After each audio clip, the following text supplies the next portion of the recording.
All right, stocks have turned bullish. That's a good sign. I'm going to show now how long we can expect it to be bullish. I'm going to show you all these different charts that kind of confirm this new bullish trend. What are some of the bigger stocks that have been in the news today? And we're going to take a look at one in particular that's breaking through resistance, that's giving us a trending opportunity, but has earnings coming up this week. So let's go ahead and get started.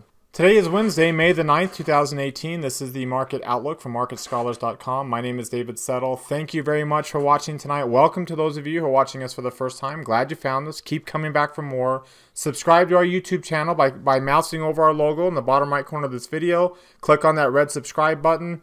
Also down below the video, click the thumbs up icon. That lets me know two things. One, that you like today's video, of course. And two, because it tells me that you want me to do it again. Keep doing these videos day after day. It's a one-click, easy way to give us feedback. Comment on anything that stands out to you from today's video. You have to scroll down further to the bottom of the page to find the comment section. Join our Market Outlook, our daily Market Outlook email list with a link down in the video description below. Follow me on Twitter for more content like this throughout the day, throughout the week. My handle's at the top corner of the screen, at DavidSettle42. Like and retweet tonight's Market Outlook tweet, always pinned to the top of my timeline. Join our Market Outlook community on Facebook. The address, again, is at the top left corner of your screen. There's also a link down in the video description that will take you there as well. Really quick update on the schedule today. So Brandon is back in town. In fact, tonight in our Market Scholars website, he taught his normal strategy lab class, kind of went over some things that he got out of the Berkshire Hathaway annual meeting over the weekend. Kind of a unique class tonight as well as tomorrow when he teaches his dividend growth investing class. So because of that, he's been kind of prepping those two classes. So I'm kind of letting him catch up. I'll do the Market Outlook again tomorrow in place of Brandon. And then, of course, I'll finish up the week on Friday.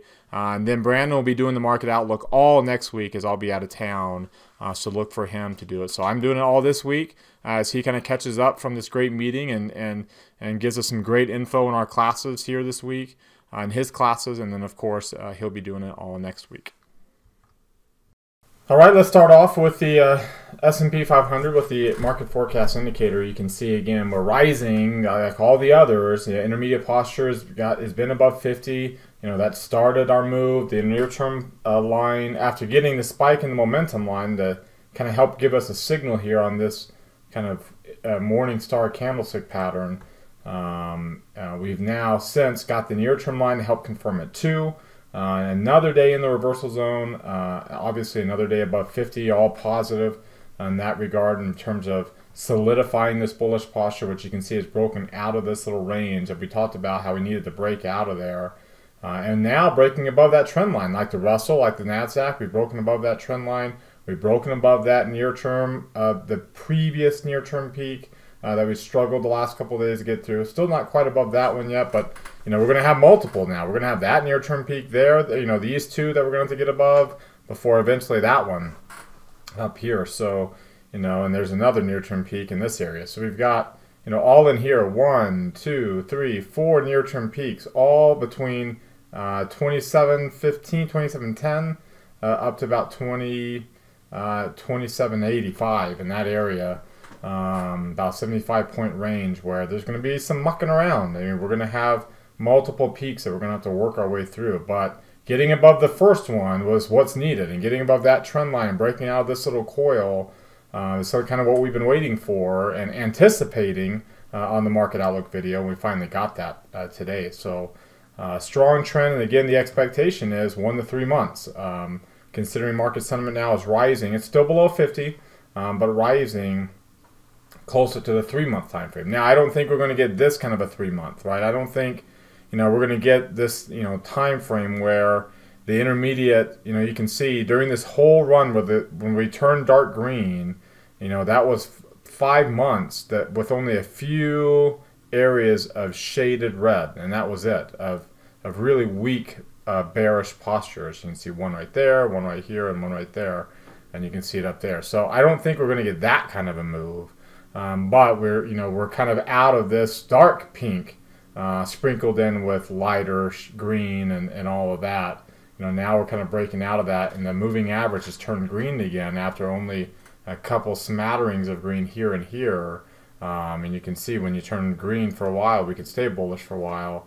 And once we get up above 50 in the intermediate line, and that's kind of what we're looking at right now. So, so positive signs. Just don't expect this here. Expect something more like this with some brief periods here and to interrupt it. But, again, about a 3-month period, 2 to 3 months is kind of what I'd be looking for a bullish trend. Of course, any kind of news can alter that completely. But just from the technical setup right now, those are the expectations going forward. You can see the Dow Jones also breaking above that previous near-term high. Not as strong of a bullish posture, but strengthening and not quite up above, the previous intermediate high point over here. Near-term lines entrenched in the reversal zone, so a positive sign. Market sentiment's turning up. It's still very low, but it's turning up. So, and you can also see too, however you draw that line coming down across these highs, kind of starting to move our way up above that trend line, like we already have again, like I said, on the NASDAQ composite. One thing I wanted to mention too, the 3-month return for the S&P 500 over here, and keep that, remember this, how today's range was below average, below the ATR, but that 3-month return was close to negative 7%, and that's the long-term average for the 3-month return is 2.2% for the S&P 500, rolling 3-month window at the end of the months.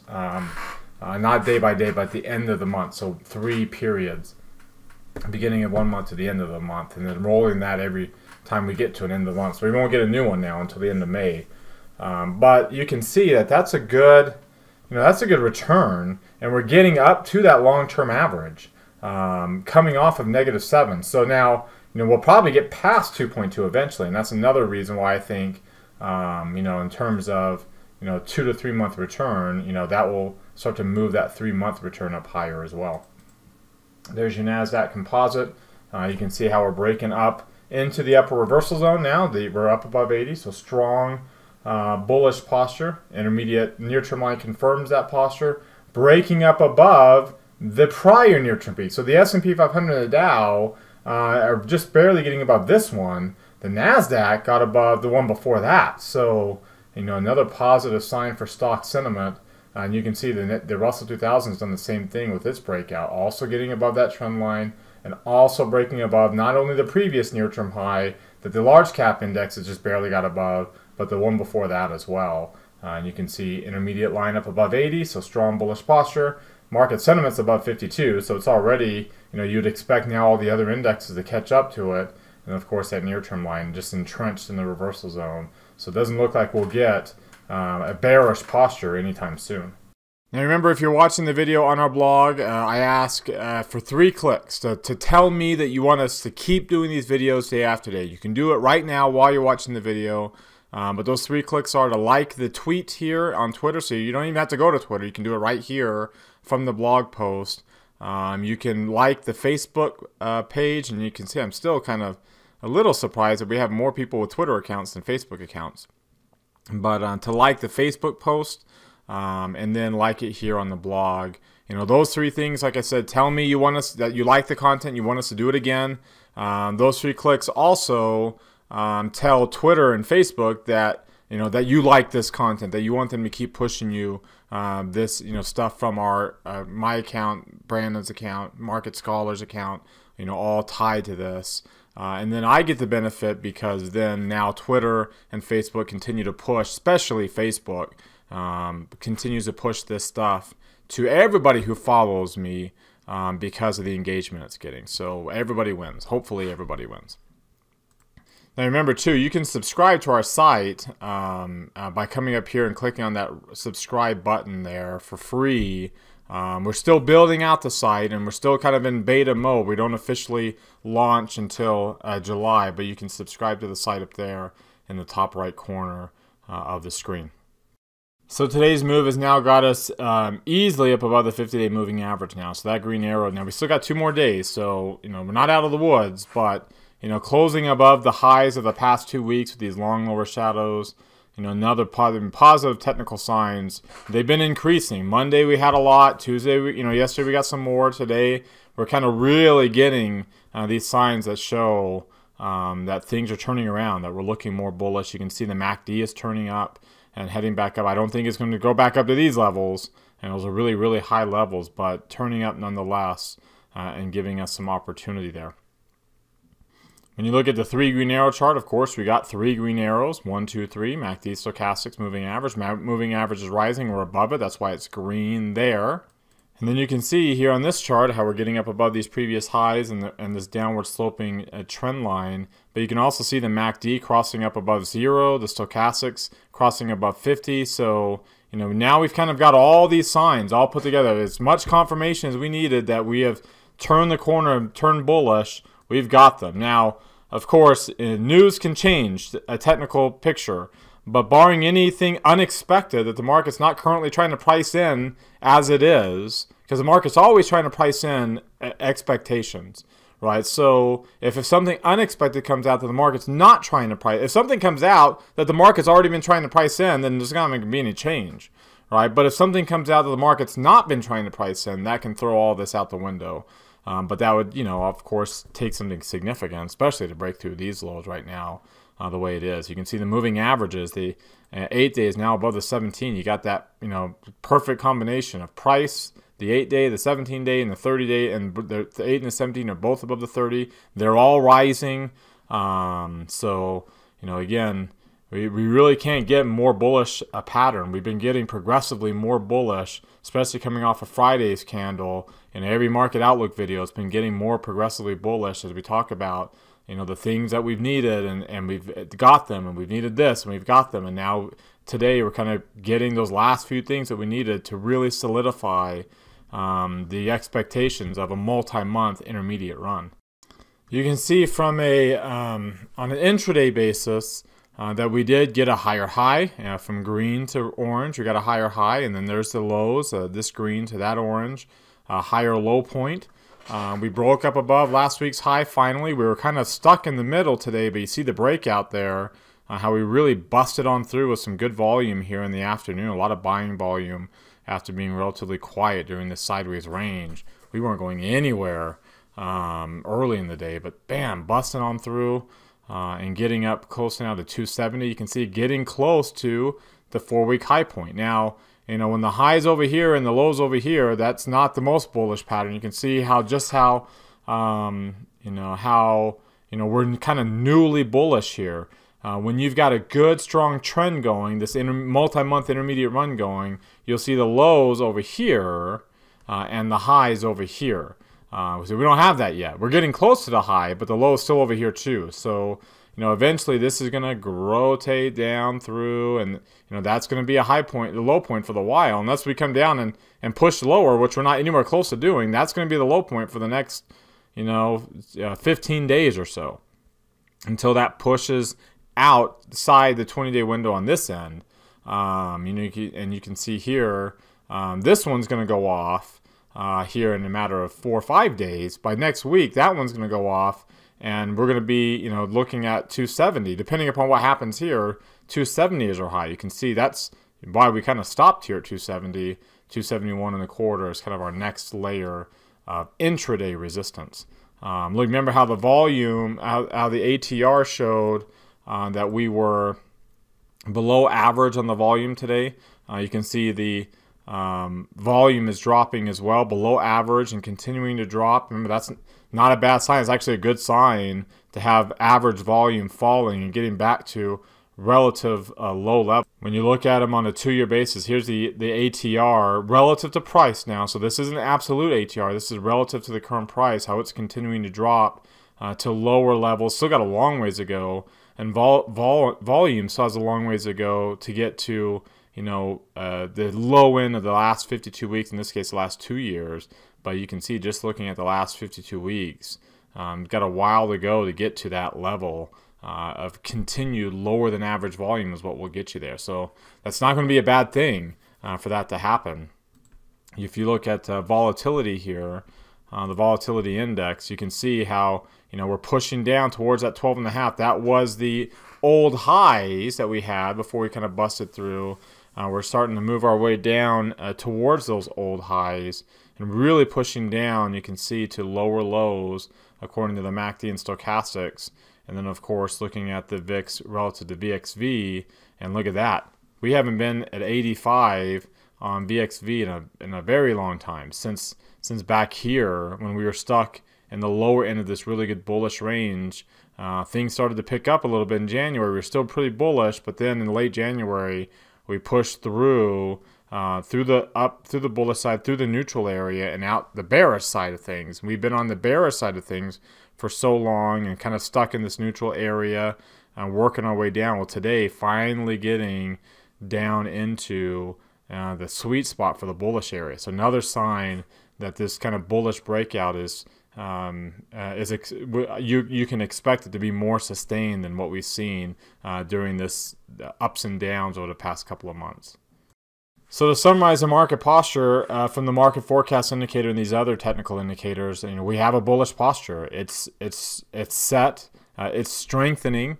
You have good leadership from the Nasdaq and the Russell 2000, and you have all these other supporting technical signs that suggest, barring near-term pullbacks of a day or two or three, that we can expect a multi-month intermediate trend here.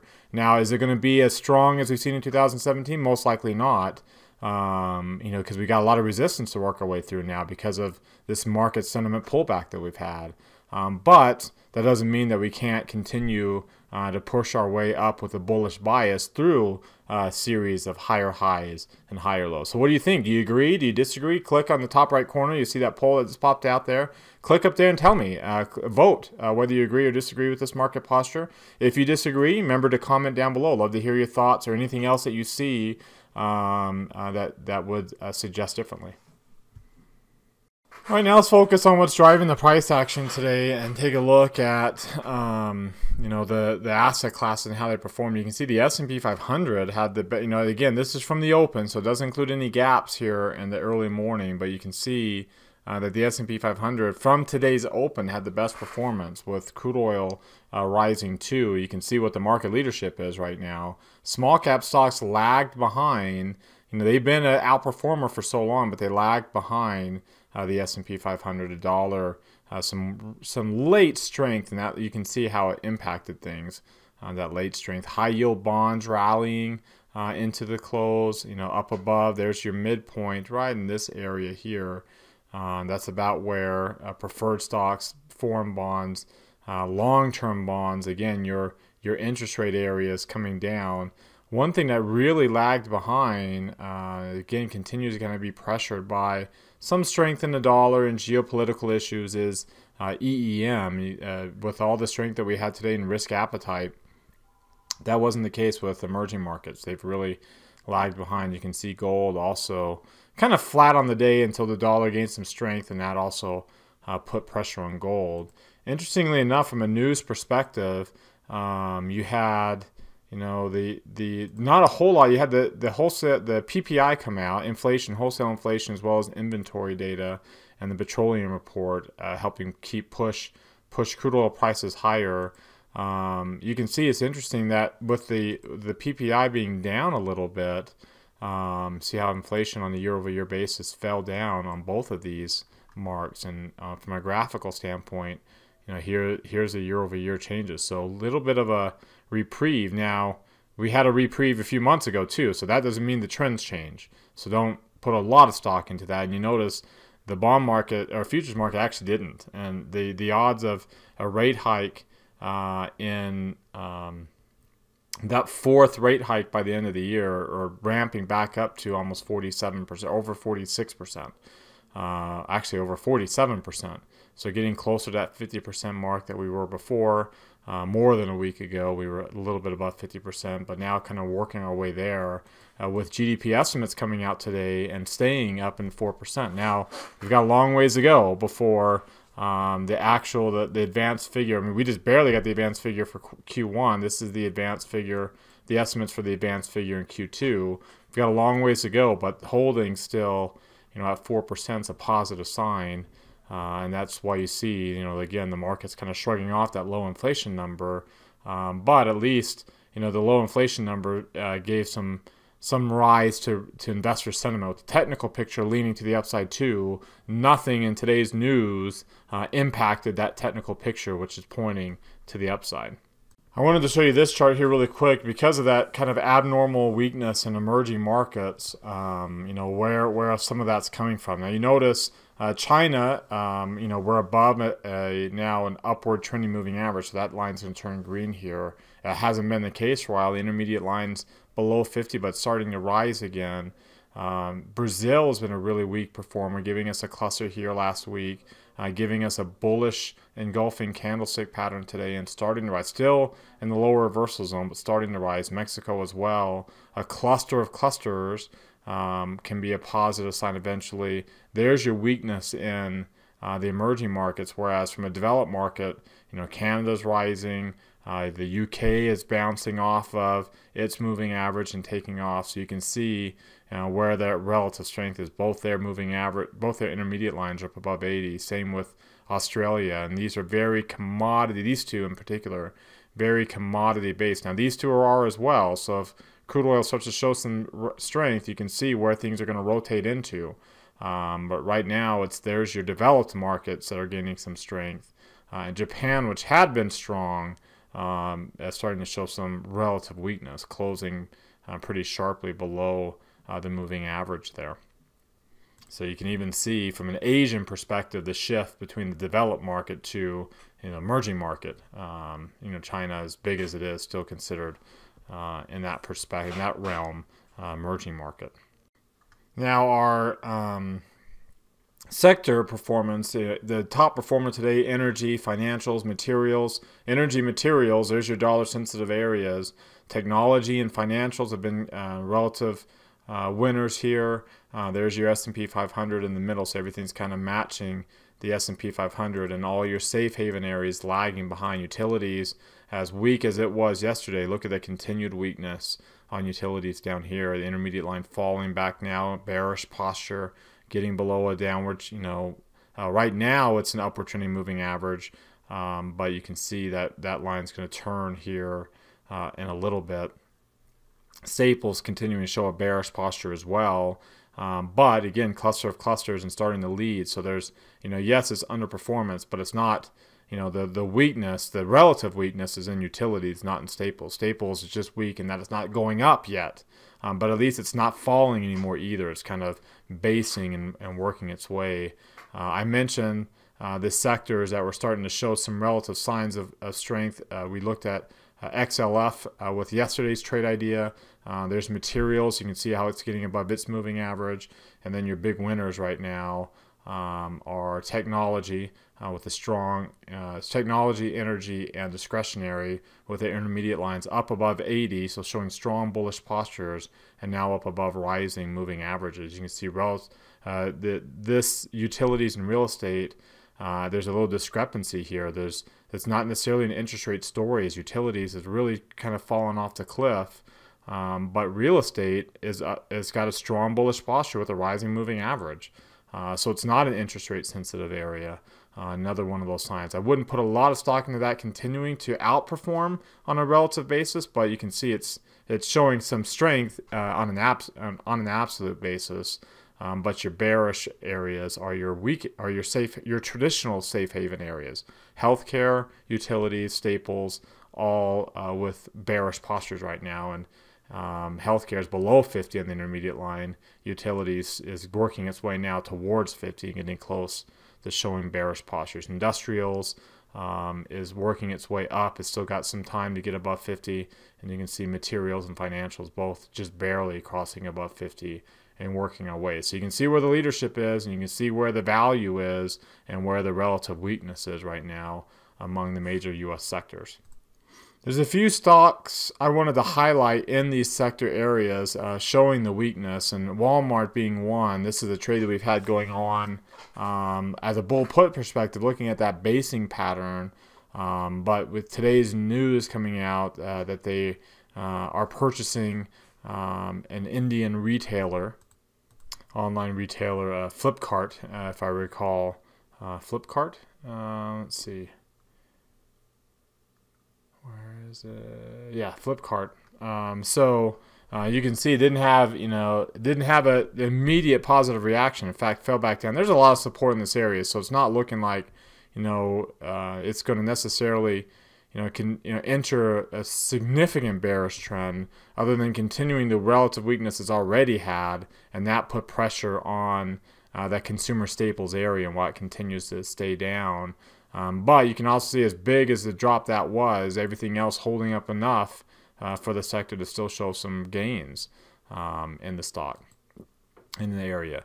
NVIDIA is another stock like Apple. Apple's breaking through the new highs. Adobe breaking through the new highs. While NVIDIA doing the same thing. Breaking up above. You can see getting above 250. 250 has been a support level or resistance level, breaking on through. In fact, you can see breaking up above its upper Bollinger Band in the process of this resistance. I already haven't broken above that Bollinger Band a couple of days ago, but now you got a rising bandwidth from relative low levels and pushing that up, and no volume, obviously no volume up here as we're getting new highs. And then also when you look at it on the DMI basis, NVIDIA here, you can see too that the ADX has been below 20. It's in that trend-ready state, so giving us the opportunity there for a trend trade. From the other side perspective, Disney, a consumer discretionary stock, and you can see that area lagging behind over here, really lagging behind the broad market by more than half, and Disney being one of those areas that lagged behind decent earnings announcement, but then dropping back down into this low point. You can see you still have a bullish posture. The momentum line obviously dropping to the reversal zones, and the near-term line dropping below 50 from a bullish high point, bullish near-term high. So that suggests that there's an opportunity for this to bounce as early as tomorrow, according to that pattern right there on the market forecast. And considering how bearish that was, yeah, it looks like an engulfing, but we don't have a bullish trend to reverse, which is what that would be. It's just more of a market reaction to that earnings report. Nothing to change the support. The support's still there even after that, and so of course all the other elements that make Disney potentially strong going forward from a fundamental standpoint are there as well. So the market forecast suggesting there might be a bounce coming up for Disney. Of course, Ford, also a stock that's dropping here right now. Today, this car dealer, but you notice also, pulling back from, a potential divergence in the intermediate line. You have to break through that trend line coming up off these lows before you'd say, okay, now we're bearish, right? And if that is the case, if we do break through those lows, there's that channel flag pattern that you would expect a move out of the flag pattern similar to the one coming into that flag pattern. So we'll see if that support holds and breaks and moves back towards the top end of the channel, or if it breaks and we can get that kind of a move coming out of it. So for our trade idea, I want to go back to look at NVIDIA here on this breakout move. Again, strong bullish posture, market sentiment rolling up from a relative low level for NVIDIA. NVIDIA, you can see market sentiment doesn't get very low because of how bullish it's been. I mean, the last time the market sentiment line got below 50 was back here in April, May of 2015, and we were at $100 back then, coming off that low point, and now we're at $255. So it's been a nice, good trend. We've been sideways here as the market peaked in that area. We've been sideways. The market's not up to those new highs yet, but you can see NVIDIA is not a lot of volume, and you can also see earnings is coming out after the market here tomorrow. So of course, one of the better ways to take advantage of that, and I've shown you these before, is to say, okay, what's interesting about NVIDIA in terms of its earnings here, you can see in previous earnings, I mean, yeah, we've had big moves, but within the range. Over here, you had big earnings, you had big moves, but within the range.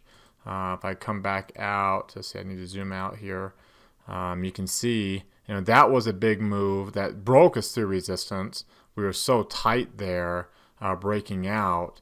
But keep in mind that while the ADX is turning higher, the Bollinger Bandwidth is relatively high. We're not as tight as we were when we had that breakout.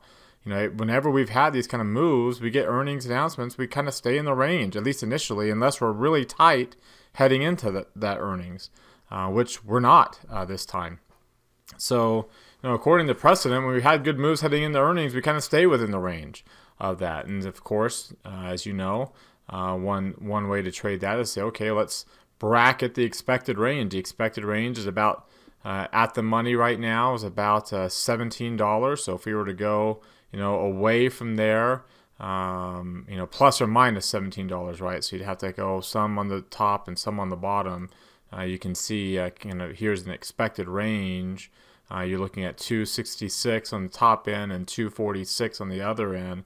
So if I were to sell 245 and sell 270, so sell a put over there and protect it with a long 240 put that's not, see, these are really expensive, but back here they're not as expensive. So you expect that to go down a little bit. You expect that to go all the way to nothing. You expect all the extrinsic value, all 365 bucks to go away. Now, there might be some intrinsic value, but you expect all 365 to go away. You expect all 340 bucks of that to go away. Or excuse me, 270 at the 270 there. So what I've done is here I've said, okay, well, let's go through earnings. So this is to the beginning of the 10th. Let's go through the end of the 10th. So there's my time passing through earnings because it's after the close on the 10th. And then, of course, I've also adjusted volatility to completely go away, at least down to the next month's expiration on that front month. And on that back month, a few percentage points, similar to what happened last time on the last earnings, where it dropped about 4 percentage points, using the Think Back tab to look at that. So you can see there's kind of where my break-evens are, and there is, my gains on, so again, you have to kind of look at how much you need. This is going to take $1,000 of capital to get into this trade. And you can see about if we stay here in the middle, we get about $300 or $370, so about 30% return in a couple of days on that. And if we stay in this range between 270 and 245, the short strike prices expire worthless. Then now you have a long strangle that, again, if you take a look, you've made, if these both expire worthless, you have about, 500 and, you have what, 500, $630 combined between those two. If you look at just the long strangle by itself, if I were to buy that right now, just the long strangle, buy now right by itself, there's the difference in cost. There's that $600, that difference is what you would get and lock in. You can see, here's, it's, as time passed, basically, you're raising up this break even up to in this area. Now, time decay is eventually going to blow that down. You see, as I move, as time passes, you're going to start losing money. And you can see here, you've got about until the end of the month to where you would lose that what you've gained. You're giving yourself time decay for this stock to make a move, and we think it's going to move to the upside. We can even just close out the put. We have the put there just in case it's a move to the downside. But if it stays within those strikes and those short strikes are worthless, I have a long straddle now. Now I can I've got a $600 head start to lift up, to basically offset some eventual time decay, and then let that thing reset parameters now. I can lift that up $600, and now as the stock rallies, I can get rid of the put and let it keep going, let the call keep going, and see what I can get from that point. From a trending standpoint, let that 270 call keep running. If it breaks out, if the stock breaks out up here, let's say, and gets up to 275 by that time, again, close out the diagonal. You won't get that same $600 because the 245 would be worthless, but not the 270. It will have some gains there. So you can see here's that same setup. You'd have a few $100, but again, now you've kind of broken out. You've got that long call that's got gains. You've got some losses on the put, so you can now cut those losses. And as you've seen on the other times that you've really broken out to the upside, they've got the potential now start a trend where over here on that earnings and over here on that earnings. Now we can let that long call kind of make its thing and keep going if we kind of get that breakout, which again, I don't expect that kind of a move. We can get it, but we've already gotten that kind of a move to get to this point. So I think some of these other periods where we kind of trade within the volatile range that we had previous to the earnings announcement, that's kind of what I'm expecting. And then that short strangle, the two short strikes expire worthless, and now I can kind of let it do its thing. Now I can let the call and the long strangle down here do its thing with a $650 head start. And you can see here the change in volatility will impact that too. You know, the change in volatility that I showed you will bring that loss down. So again, that will be offset, and this will be raised higher because of these two short strikes expiring worthless. All right, so what do you think about this trade idea? Questions, comments on it, let me know in the forums. That little link that popped out in the top right corner there. Click on that link, and let's talk about it in the forum, in the Market Outlook forums on marketscholars.com. Remember to subscribe to our YouTube channel if you haven't already. Like today's video by clicking the thumbs up down below. Comment on anything that stands out to you. Remember, you can do all three things on marketscholars.com as well. Follow me on Twitter for more content like this throughout the day and supplementary content. And, as we talk about things from video to video, and then join our community on Facebook, as well as subscribing to our Market Scholars website. Have a great evening, everybody. We'll see you all tomorrow.